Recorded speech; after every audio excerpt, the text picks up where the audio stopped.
Hi, everybody. Sorry for coming on so late. Just couldn't be helped. Um, we have been analyzing the situation that we're in 1,662 days since Richard was premeditatedly murdered in the line of duty on Fort Bliss.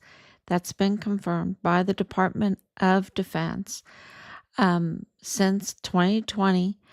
And, it is a treasonous murder, a treasonous murder. We have been right. We have been absolutely seeking the truth. We have been harassed continuously. We have been denied our rights. Um, we have been even threatened. Um, you know, just vile, vulgar communications and also lies. The lies are even more vulgar to us than, the harassment, the vile, vulgar, sexual, always with that sexual content, just to harass us and intimidate us. I think that's the right word. But the lies and the intimidation from the officials, from the generals that we have entrusted our money to, right? Our taxpayer money, our children, our assets, the most valuable asset, our children, um, but the national security of our country, the absolute defense of our Constitution, and the lies coming from them, their criminal actions coming from them during this have been to us more vulgar, more vile. Thank you, Martha, for coming on, and sorry for coming on so late. Um, it just can't be helped because we are hearing every day now um, from federal officials, and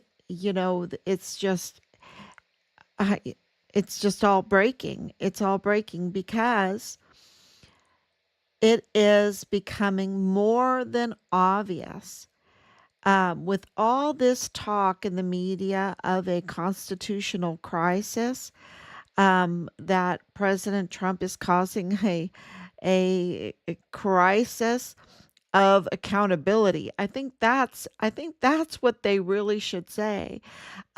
For the criminals, he is causing a crisis of accountability. And crisis, the constitutional crisis, is in El Paso. It's in El Paso. It's on the border. He's been right all along. He's been right all along. And, our family has been watching President Trump since 2015, since he came down the escalator. Um, and, we were in Germany at the time. We lived in Germany and Ireland. And, we had been living there for way over a decade. And so, I didn't really know who he was. I kind of knew, okay, the billionaire. But, I didn't really know who he was. I didn't watch his shows or anything. Sorry, Mr. President. I didn't give you the rate. I didn't give you a rating I'm too busy raising my family. I didn't watch. I just didn't do that. And, um, but when he came down the escalator, we're a homeschool family and we are a Christian homeschool family. And so one of the topics was economics. That should be absolutely required, a required subject in every school and starting out in elementary grades. I found many different books to use to teach economics and it get more and more elaborate with it to the Mises the Mises School, the Austrian School of Economics, Ludwig von Mises. And that Austrian school that led us to, um, I just lost his name, but it'll come back to me. It's a politician who I voted for, but it's almost 1 o'clock here. Um, and it'll come back. It'll come back. Oh, he's just a wonderful. His son is the senator from Kentucky. Um, anyway, so it's really bugging me that I can't think of it. But that's how we came to him, Ron, and because he was the Austrian School of Economics, he would talk about let's audit the Fed, let's audit the Fed, let's end the Fed. Um, he would talk about hard money. He would, and then so when in 2015 President Trump, Donald Trump, came down that escalator, that beautiful escalator, that beautiful building. And I love that he is requiring or he's putting his executive power behind making buildings beautiful. I just think that's so important uh, because, it does something to the culture. It makes us better when everything around us is beautiful, right? Um, So he came down that beautiful escalator and he made that speech and he was like, I'm going to build the wall because we have a crisis at the border. He was right all along. This is in 2015.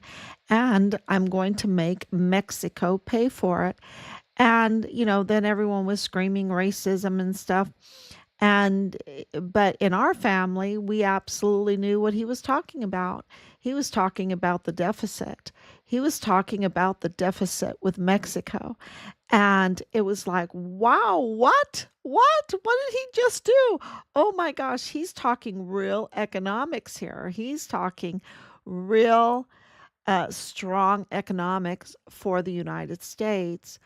And I did not know who he was, so we had a lot of sleepless nights watching every video, getting to know who Donald Trump, uh, who he is.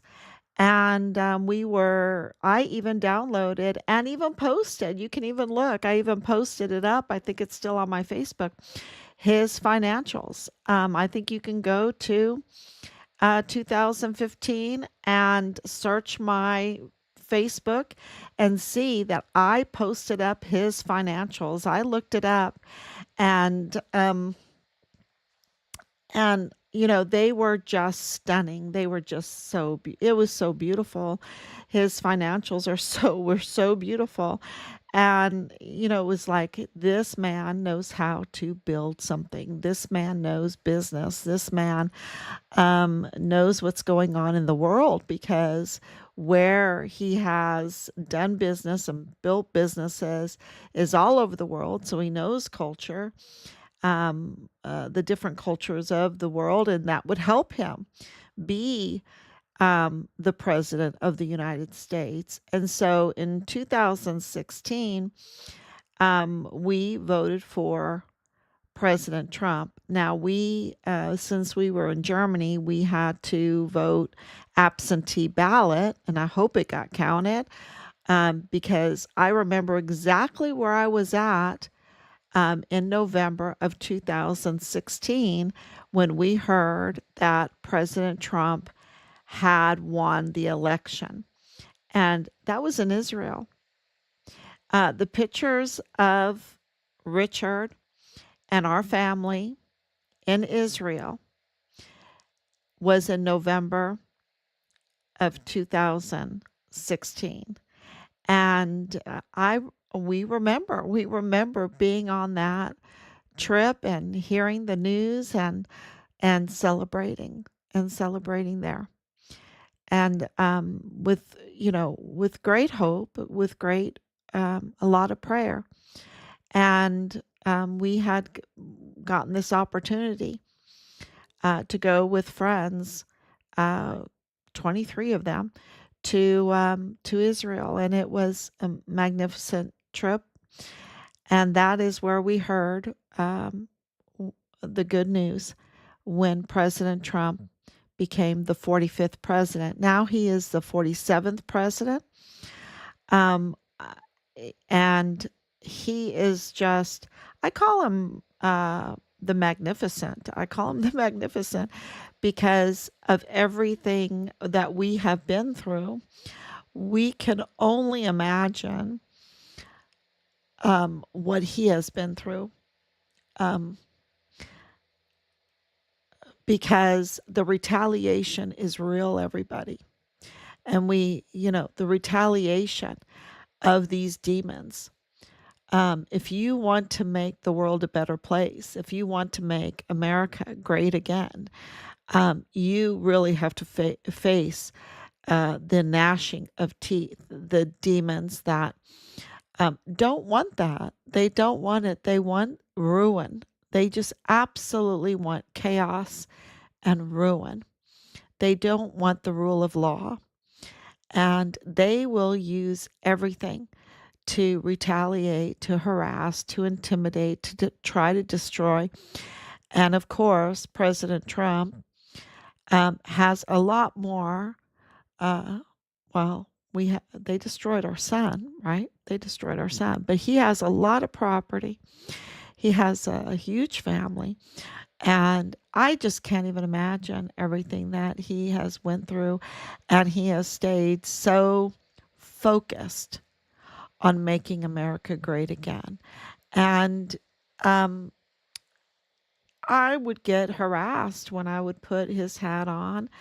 And it was a really tough situation because we've always been supporters. We absolutely saw the injustice, and yet our son, we didn't know where he was. Well, we knew he was murdered, but we don't know where his remains are. And we knew that the murder was something really, really, really big, that his case was really, really, really big because of all the evidence we knew. And it is a treasonous murder, and it's international, and it's so big. And so you had to be very careful because you didn't want to mix the politics in there, even though the politics are mixed in there, but it's such a terrible situation. And so we are very, really, really happy that we have been relieved of that issue in this case, because the administration that we've always supported is now in power. So President Trump is now in power, and he's been right all along. Richard was right, and Judge Roger Rodriguez has been right all along. He's the only MAGA judge at the border. And so it's not a surprise that he was also retaliated against, and that his whistleblower witness complaint that identified the prime suspects in the murder of our son was leaked out to the very suspects that he was identifying: convicted criminal Leilani Hart, and former CID agent Tavita Nusa. And that really endangered um, the whistleblower, just like Richard was endangered.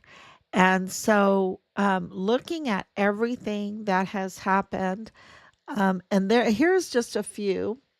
Here's just a few things, and I made some notes because this case is, so big. But just to let you know about the constitutional crisis in El Paso. Of course, it starts with the murder and cover up of our son, Richard Halliday, the Fort Bliss whistleblower soldier who was reporting on criminal trafficking and was killed in the line of duty. And then they went to hide the truth. And in order to hide the truth, they had to do a lot. They had to do a lot. And this is a constitutional crisis. And I'll get to how that is after I read the list. But the other is the corruption in the El Paso Magistrate Court. The El Paso Criminal Law Magistrate Court, since 2015, needed to have elected judges. But they're not. They're appointed, they're political appointments for a political agenda. And this violates the voting rights of the people there. Um, the illegal appointment of Mario Raskin Ortiz, he's illegal and he's not qualified. And he is the chief medical examiner, getting paid, over $430,000 a year. And it's absolutely criminal. And he's tied to 3905 Bliss Avenue, to Rosa Maria Valdez Garcia, Danae Katzen. He's absolutely compromised, and and yet he is allowed to be there. This is a crisis. This is absolute crisis. He cannot be allowed to touch any remains and have a legal say so on the cause and manner of death. It's just outrageous.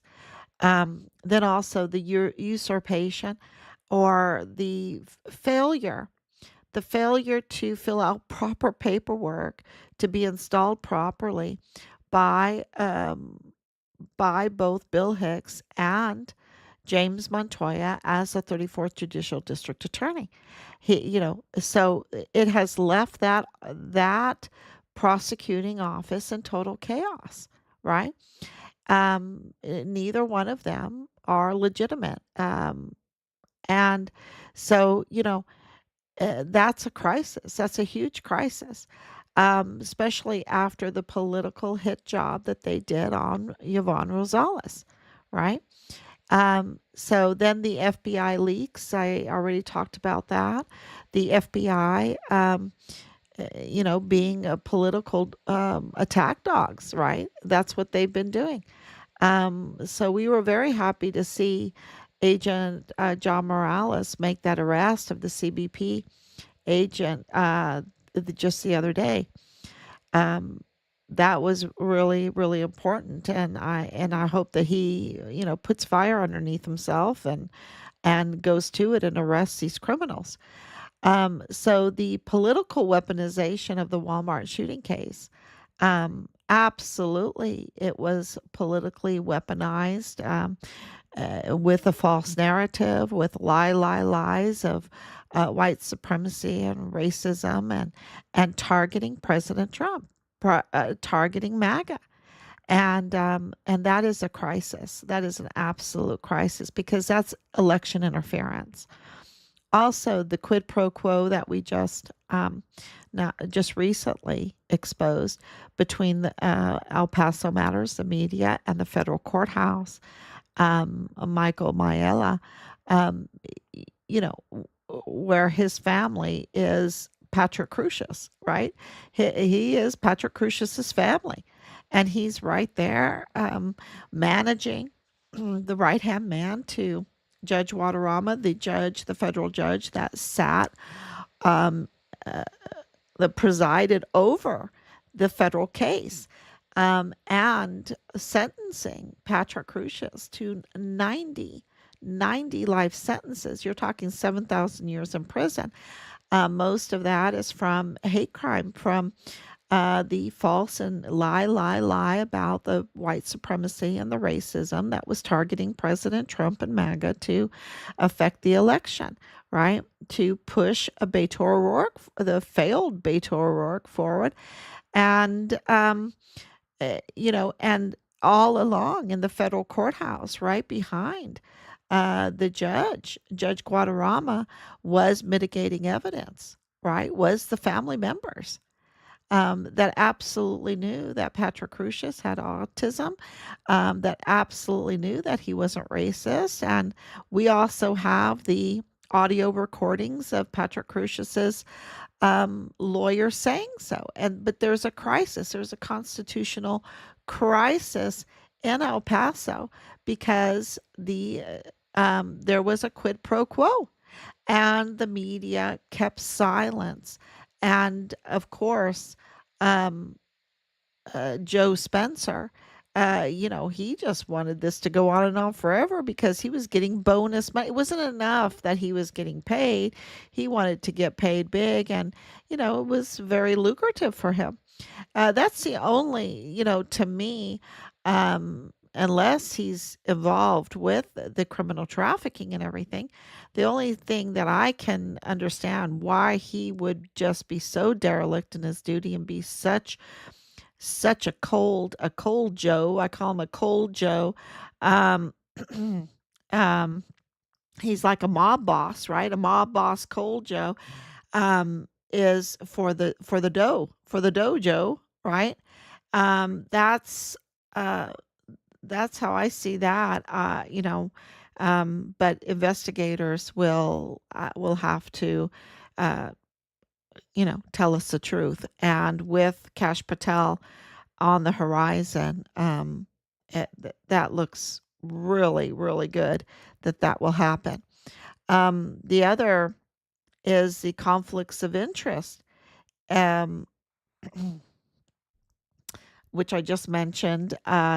It's in my notes. Suppression of evidence, which I just talked about, and then in the Walmart mass shooting case, and also that Richard, um, the, yeah, the whole multiple shooters, or that it was a single shooter. The whole narrative was so false, right? And the management of the victims' funds by the El Paso Community Foundation. And, El Paso Matters is uh, is a subsidiary of El Paso Community Foundation. And when you have 12 million dollars coming in from donations and everything like that, it should be very transparent who that goes to, and that hasn't happened.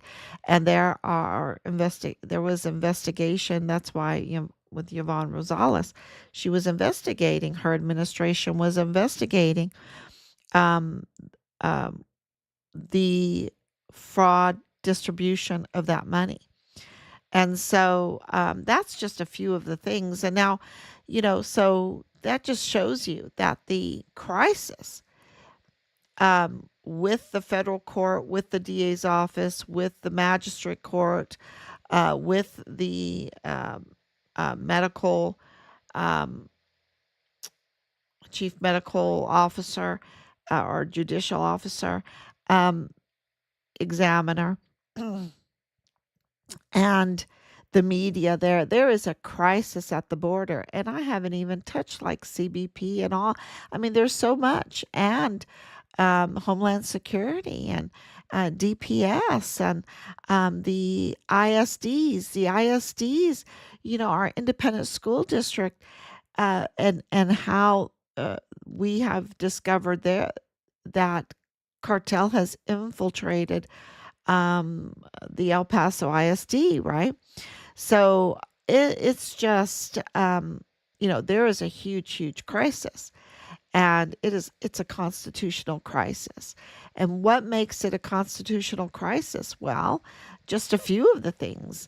Um, the Voting Rights Act. Um, why have the people been denied to vote for their judges?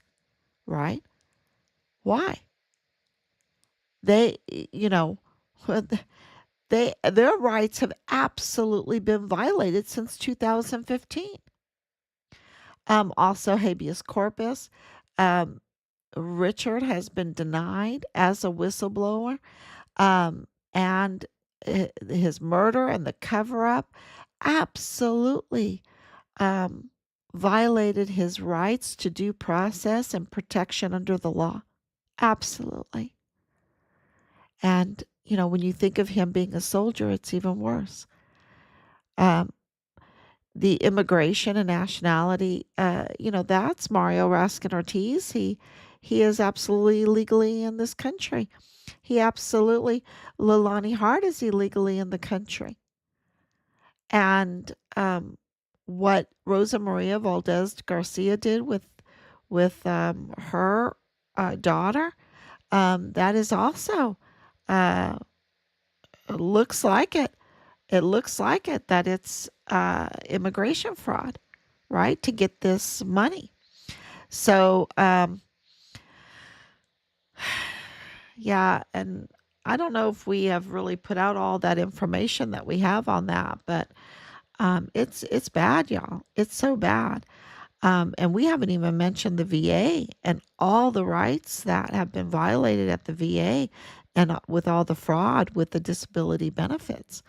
Um, with, how many of these people that are involved in the murder case of our son are, 100% disabled, 80% disabled, and get these benefits, and they're not even disabled. But yet I mean, Doge has to look at that, right? It's just violation, violation, violation of the Constitution. There is a absolute constitutional crisis in El Paso. Also, the False Claims Act, um, all of the officials that covered up the murder of Richard, those are all violations and criminal. The Federal Records Act, the violation of the disclosure of a whistleblower report, like the one that Judge Roger Rodriguez filed with many. Thank God that he filed it with many um, agencies because there's, tampering and intimidation and everything that surrounded that. So that's a violation of the Federal Records Act. The Civil Rights Act, right? Violation through discrimination and abuse of power by government officials, particularly the manipulation of the whole Walmart mass shooting case, right? Of course, it's also all over Richard's case, too. The Open Records Act, which is violated, the suppression and withholding of crucial evidence in Richard's case and in the Walmart mass shooting case. And uh, now it is totally exposed in the Walmart mass shooting case with the exposure of Michael Mayella and his daughter that's married to Patrick Crucius's brother, and then also with his son. With his son, that is his son was interning with the DA and interning with the FBI and working for Walmart security. What in the world? And he's a major hacker. He's a major hacker. So that all needs to be looked into. Um, the Whistleblower Protection Act, that has been violated. That I don't even have to explain that. There's so many whistleblowers who absolutely have had their rights violated in this. Um, the conflict of interest statutes, that has been violated with the quid pro quo with the media. The media has violated um, our rights and our trust, really. We're the ones that are breaking these stories, even though we have given them the information and the opportunity to break the stories, right? To do their publication, to give their publication ratings. We absolutely have given them the opportunity, and yet we're the ones that are having to break this information. Otherwise, we're criminal, right? So they're liable. We're not liable. We had the backbone to release this information, even though we don't. Um, yeah, we just have to release it. because the people need to know.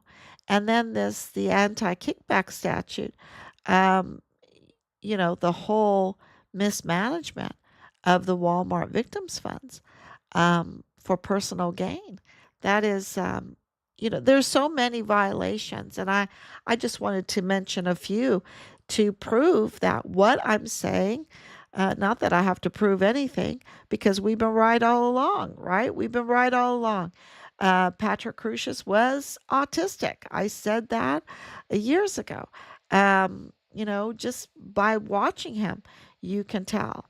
Absolutely. Just looking at his clothing. I have 9 grandchildren. Um, you know, Look, you get into trouble, you're going to be a little messy. Let me tell you, that Walmart mass shooting, he was so clean. How does that happen? That you read through what Ernest Christopher Grant testified to in the media, right? And he was the media sweetheart. And then you look at the pictures of the arrest of Patrick Crucius the second time. He surrendered 2 times. He came in a little bit earlier the first time. And the second time, and he, both times he was clean. He was pico pelo, as my grandmother would say. He was, his shoes were totally clean, his pants totally clean, his shirts totally clean. They didn't bag his hands. Something is up. And I'm like, something is not right, right? This is, and then of course the whole thing with Glennon Oakley Jr. And him absolutely identifying a group in the mall with M4s, and absolutely he thought they were security guards. Um, yeah, and then Glennon Oakley Jr. Um, being found dead in April of 2020 in the barracks at Fort Bliss. This is a constitutional crisis, right? That this witness um, is no longer with us. This is a constitutional crisis. On a military base, on a military base, what in the world? When our volunteer sons and daughters, and I know, I, I've gotten feedback that some people don't like me saying a volunteer sons and daughters. Um, but I have to say that because you don't want to live in a country that does conscription, right? You know how many young children or very old men have died in Ukraine and in Russia where they're forced into this war? No, we need able bodied volunteers. That's how you get the best military. And that means that you, the leaders have, well, both cases, um, they it gives them a little bit more of uh, an oversight that they better be good to their troops because these troops have to be recruited. They have to be recruited. They're not forced. It's not a coercion.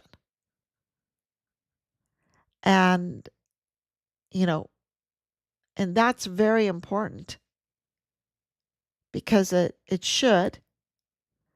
And in Richard's case, it didn't. They did not have his back. They did not have his back. They have failed with their esprit de corps, with their creeds, with everything that makes our military the best. Richard's unit failed. Absolutely. And it's a crisis in El Paso that has gone into Fort Bliss. and it's criminal. So that is really the, and I mean, it's jaw dropping, isn't it? It's absolutely jaw dropping to look at this case. And that's only just a little portion of it. But so all of this media that, you know, wants the gravy train, a free gravy train, that doesn't want to report properly, that's reporting on the constitutional crisis, needs to turn their eyes to El Paso. El Paso, Texas is the constitutional crisis, and President Trump is cleaning it up. He's setting it right. And we see that now for what it's going to be 4 weeks, right? It's not even 4 weeks yet. So hearing from federal officials every day now, we can absolutely be confident that this constitutional crisis is going to be addressed. And I think, my message is where the FBI, they need to go and arrest Leilani Hart ASAP. Okay? She needs to be arrested yesterday. Yesterday. So thank you so much for watching, and please share. And I will be back tomorrow